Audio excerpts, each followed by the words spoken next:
Luke, how you doing, man? How you guys doing? Thanks for having me. It's great to have you, dude. So first off, let's rewind yesterday. How fun was that dub? And for you, the big home run.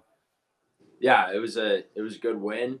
Um, the A's are playing good baseball right now, and they were pesky. They weren't going away, so it was good to take a series split there, and in San Diego now, hoping to win a series here. Hey, my question to you is a funny question here.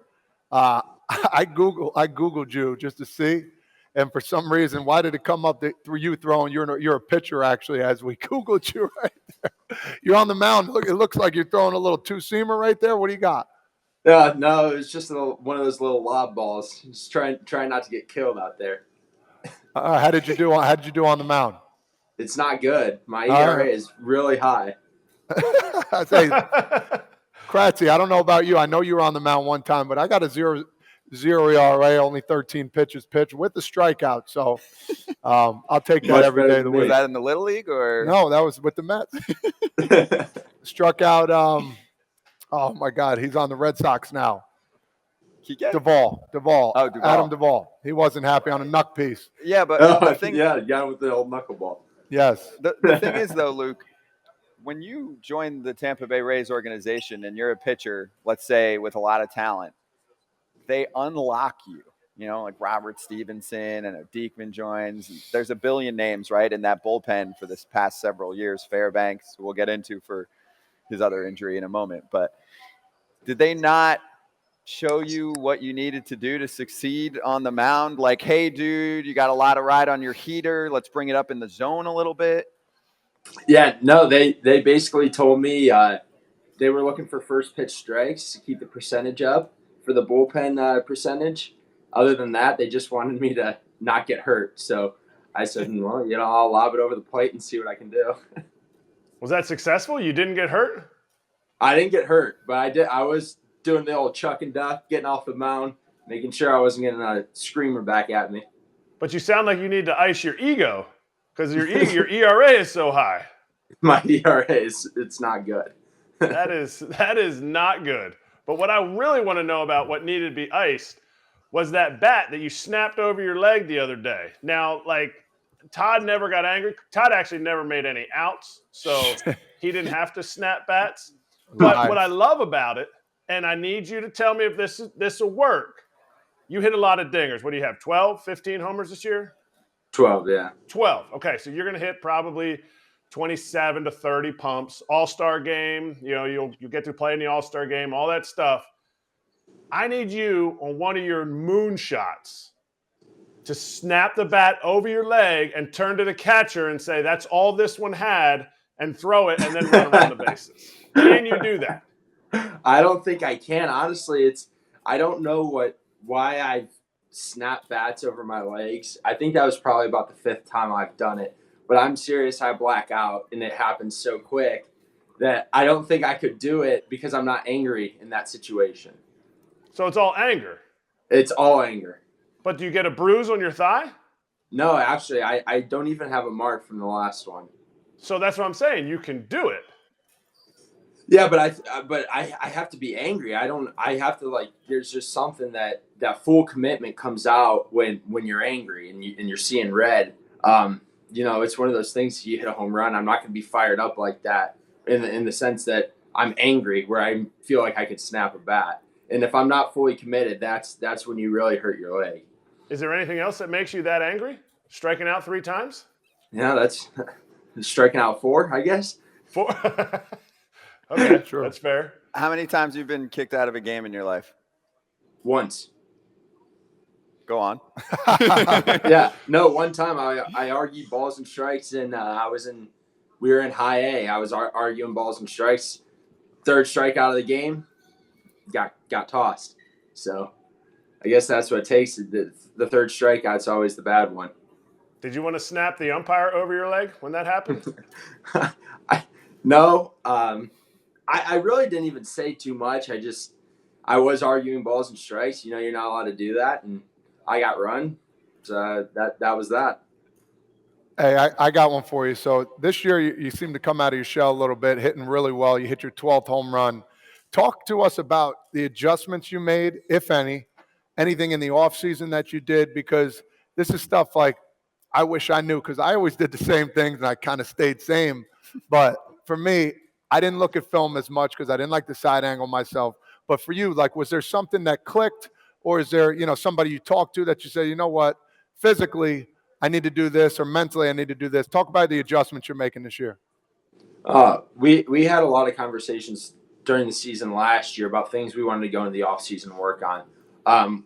Two of the biggest things were I wanted to minimize my leg kick and I wanted to minimize my hand movement.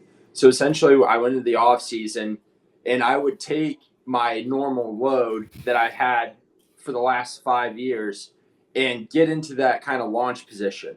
And then I was just hitting from that launch position, and that's where I essentially ended up in my stance this year. So my hands are closer to my body and back further.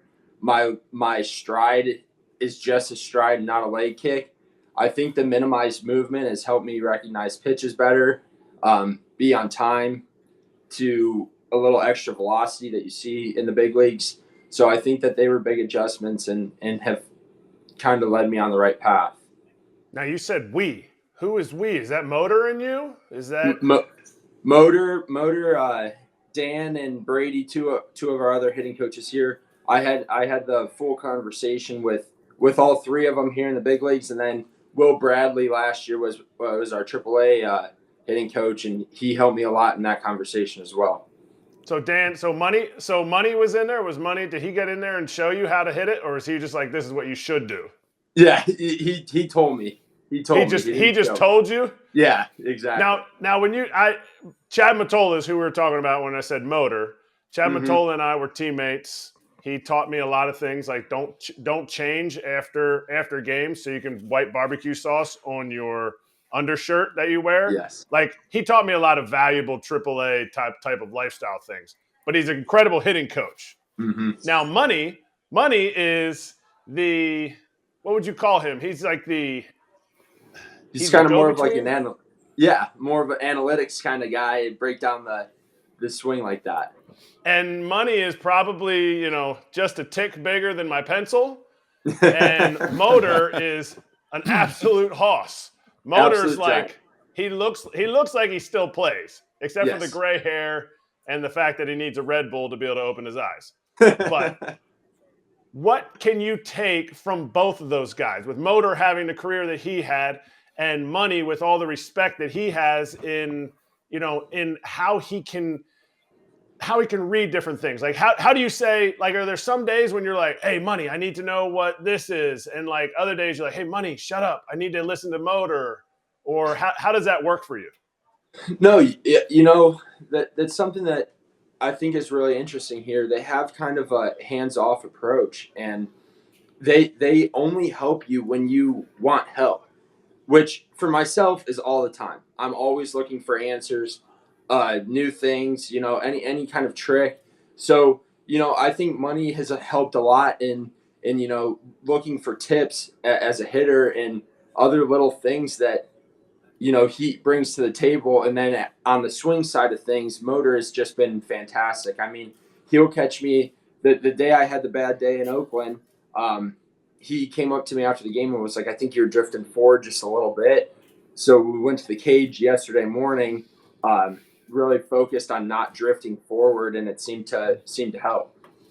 It's funny because we were just talking about that drifting forward. That's a big thing, not only in professionals, but for young kids too as well, which I know Eric does and I know AJ does with their young adults, trying to get them to understand and stay on that backside a little bit, use your backside to come through, not necessarily need launch angle and all that other things. But for you, 90th percentile in exit velo, your sprint speed is up, your hard hit percentage is up, your barrel percentage is up. Things that I never would have thought about when I was playing, but it's phenomenal. It's a boat. It's a test to you, how you're working. And I would say to you, a key thing would be less is more. Would you agree with that? Absolutely, 100%. I think that was the big message this offseason, and what I did to my swing is less is more. I'm a big guy. I don't need the extra movement to add power. I just need to make good contact. and it's still what I struggle with. I mean, you just said like the hard hit, the barrel, it's all there, but the chase rate is still high, and the swing and miss is still high. But that's the player I am, and I don't think that that's ever going to fully go away. I can continue to work on it and get better at it, but I think having a less is more approach helps in that situation where it helps me swing and miss less. Luke, you seem like a really nice guy. I want to give you the opportunity to curse if you'd like. You're allowed to on this show. You're allowed to give me a fuck yes to this answer if you'd like. Okay. I know you have to be on your best behavior on TV and everywhere else. All right. But more players listen to this show, major leaguers, your colleagues, than any other show in baseball. Are you an all-star? I would love to be an all-star. I'm not gonna give you a fuck yes on that. There's a lot of people deserving to be an all-star. I really don't focus on it. I can't truly tell you like with 100% honesty that I feel that I'm an all-star. I would love to be an all-star. I'm going to continue to work and play hard to put up numbers to try to be an all-star. But I'm not going to sit here and tell you, fuck yes, I am an all-star. Whatever. I at least give him credit for dropping 2 F-bombs during that. No doubt. Okay, I'll expand it. How many Rays All-Stars are we going to have this year? Because I'm looking down legitimately, like being real with myself and going, in some years, I could probably pick out about 9 dudes. Now, last year, the team high for All-Stars sent from one ball club was 6. So you're not going to get 9. It's just not realistic. So you want to just rattle off names without saying all 26? Well, I would say that Shane McClanahan is a lock. Yandy should be a lock. Randy should be a lock. Wander should be a lock. I mean, those 4 for sure. I think Josh has done awesome. Josh Lowe, Harold Ramirez, Zach Eflin, and myself, I think could very well make the team. There you go. I'll add one more even. Isak. I mean, and Isak. Isak. Yeah. That's why I'm looking down the lineup. I'm like, all right, hard to forget. Some guys are going to get screwed here, unfortunately. You know, right? 100%. There's just too many of you on one team. And do you think that at this point in the world, we should just say, hey, let's take the best guys there, or maybe we be looser with the restrictions on rosters, and whoever gets voted and placed in gets placed in. Then once that's done, if there's a few remaining teams, right, like A's, Tigers kind of ball clubs, and they don't have an all-star that gets selected, then we just add them afterward? Or you think we've already got so many and not everyone gets a medal? No, I don't know. I think the All-Star game should be broken down for, how you've done that season. And I don't always think that that's the case. I think it should be the best numbers for the season, get into the All-Star game. That's what makes you an All-Star for the year. It's not a career thing. So that's always been my opinion on it. But I'm not in agreement with everyone gets a medal kind of thing. It is what it is. You have a good season, you're an all-star. You deserve it. Got my vote. Yeah, no doubt. Hey, the nickname, Nuke, Luke the Nuke, man. Talk to me. When did you get that? Was that like a high school thing? Was that a girlfriend that said, you hit nukes, man? Let's talk. Where did you get that nickname from, man? Honestly, I have no idea where it came from.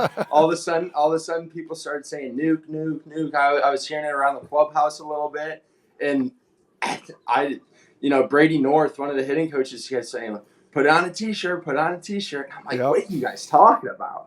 So, but yeah, it's kind of caught on, and even my family will send me text messages after a home run and be like, "Oh, Nuke, you got another one." Love that.